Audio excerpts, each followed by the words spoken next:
All right, I gotta go quick because you guys are about to come to class, but we're back here, and I'm demonstrating how you do some handshaking between a VEX Cortex and DoBot Magician.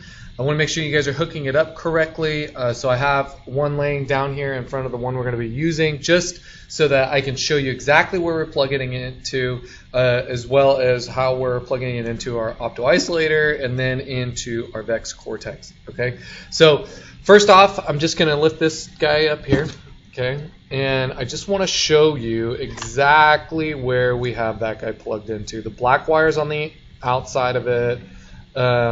I guess the black wire is pointing towards the inside, white wire is pointing towards the outside, and then it's in the very edge of it. Okay, so there's four prongs in there. You have the one all the way, the black is all the way on the left. Okay, so I'm gonna set this to the side real quick. That wire, follow the black one. That's usually what I have you follow. Is matching up with our inputs for our DoBot. So this is our DoBot input, and it's matching up with that black wire. And then the output end is going to the digital sensor on the VEX Cortex. So it's all the way over here. I don't want to mess with it because it just got my cameras all set up. But it's going to the digital Cortex with the black wire facing on the outside. So I'm going to set this guy to the side, and we're going to work with the actual DoBot that I'm going to be using today. So we have a pick and place routine set up with a grinding operation in the middle of it. So the grinding operation is super simple with our VEX motor right here. I know that it's a little bit hard to see because of the stuff in the background. But it's just what the Cortex is waiting for a sensor input from the DoBot, and it's just like you set it up as a bump switch. You can see up here I have it set it up as a touch sensor. Okay. And then it's waiting for that to happen. It's going to run the motor for 5 seconds, start the motor, start the grinder, and wait 5 seconds, and it's going to stop it. And then it's going to keep waiting because we have it set up as a while loop.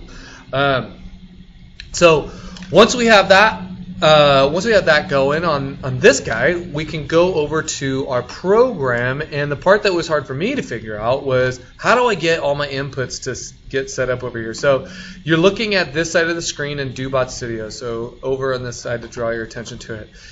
To get the outputs for the DoBot, you have to change it to Pro, and then it won't pop up this 13 column yet. What you have to do is select IO13 and value, and then you make a movement on your DoBot, and see how it popped up there, and then this whole column will pop up. Okay, I'm going to delete this, and I'm going to send it back home. Okay, and you can see right through here I have a high setting and a low setting, so I wanted to go send a big strong signal, make sure it went through, change it to a low signal so I don't burn anything out, and each one of those is going to be set at a half a second. So this is my grinding operation right in here. You can see I even have it labeled very clearly that that's the grinding operation. Okay, so we're going to pick and place routine. Right here is when it's going to send the signal of 1 to the VEX Cortex, and sometimes this changes to 1, sometimes it won't. But the program will start running, and you'll start seeing that grinding operation happening in the camera over here. So I do have 3 windows going on here. There's a lot of stuff going on, but I think it's a good way of showing you exactly what's happening in the software and in the hardware. Okay, so we're going to hit run. See what happens. See if it's still working. So it's going down to pick it up. Once it gets to line 7 here, it's going to send the signal, and it's turning that grinder on now. You can see it over there turning on. And then it's going to go place it at the done pile under D, and then it's going to return back home.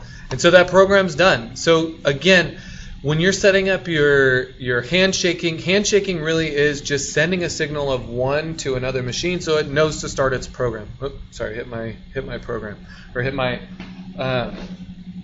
camera. All right, so we're sending it from the back of the machine through the opto-isolator into the Cortex, and the Cortex then runs the motor at the same time that the arm was paused here, and then it places it back down. So as you're writing your programs, make sure you're labeling everything. You see how I labeled my run loop forever. If it reads 1 from the DoBot, it's running. Again, it's waiting for the DoBot to send a signal of 1. And then it's just continually waiting. So I can run this again. I hit start. It's going down to my 1. There's nothing there, but it still will run the program okay. It's grinding.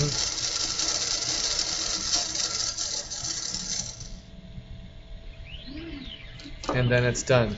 One quick note on the opto-isolator boxes.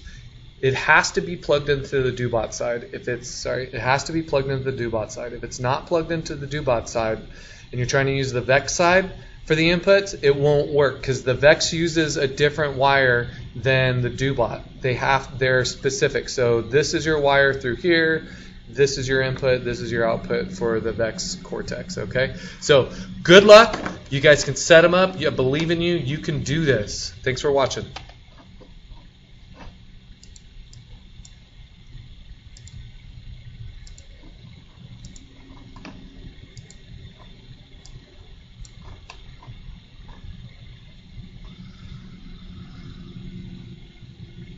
you